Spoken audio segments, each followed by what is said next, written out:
Cristiano Ronaldo তার career শেষ করে দেয়া হয়েছে ফিলিস্তিনের মুসলমানদের পক্ষে কথা বলার কারণে। নাউজুবিল্লাহ পড়েন, এটা আমার কথা নয়। রিসেপ তাইয়িপ এরদোগান বর্তমানে তুরস্কের প্রেসিডেন্ট, তিনি অভিযোগ করে বলেছেন ক্রিস্টিয়ানো রোনালদোর ক্যারিয়ার ধ্বংস করে দিয়েছে ইহুদিবাদী শক্তি।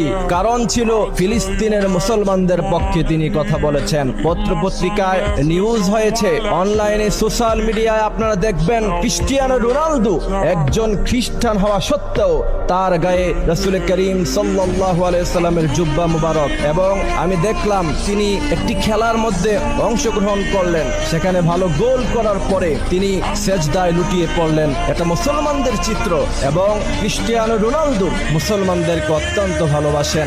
একমাত্র এই কারণে পৃথিবীর সমস্ত অপশক্তি মিলে ক্রিস্টিয়ানো রোনালদোর ক্যারিয়ার ধ্বংস করে দেওয়ার পায়তারা চালাচ্ছে। ক্রিস্টিয়ানো রোনালদো সে সৌদি আরবে গিয়েছে, মুসলমানদের সাথে সে মিশেছে। আপনারা নিশ্চয়ই জানেন যে আমরা কখনো এই খেলার পক্ষে কথা বলি না, কিন্তু আমার দেশের ছেলেপেলারা পছন্দ করে নেইমার, এরপর মেসি। অথচ আপনি যদি অনলাইনে একটু ঘাটাঘাটি করেন, আপনি সেখানে দেখবেন যে মেসি, নেইমার ইহুদিদের গির্জায় গিয়ে সেখানে তারা প্রার্থনা করতেছে, তারা ইহুদিদের সাথে একাত্মবাদ পোষণ করছে, এবং গোটা বিশ্বে তাদের ফ্যান ফলোয়ার আছে। কিন্তু ফিলিস্তিনের মুসলমানদের পক্ষে একটি কথা তাদের মুখ থেকে বাহির হয় না। ফিলিস্তিনের মুসলমানদেরকে নির্যাতন করা হচ্ছে, শিশুদেরকে বোম্বিং করে উড়িয়ে দেওয়া হচ্ছে। যুদ্ধ কি জিনিস, যে সমস্ত শিশুরা এখনো পর্যন্ত বুঝে না, তাদেরকে বোম্বিং করে পৃথিবী থেকে বিদায় করে দেওয়া হচ্ছে।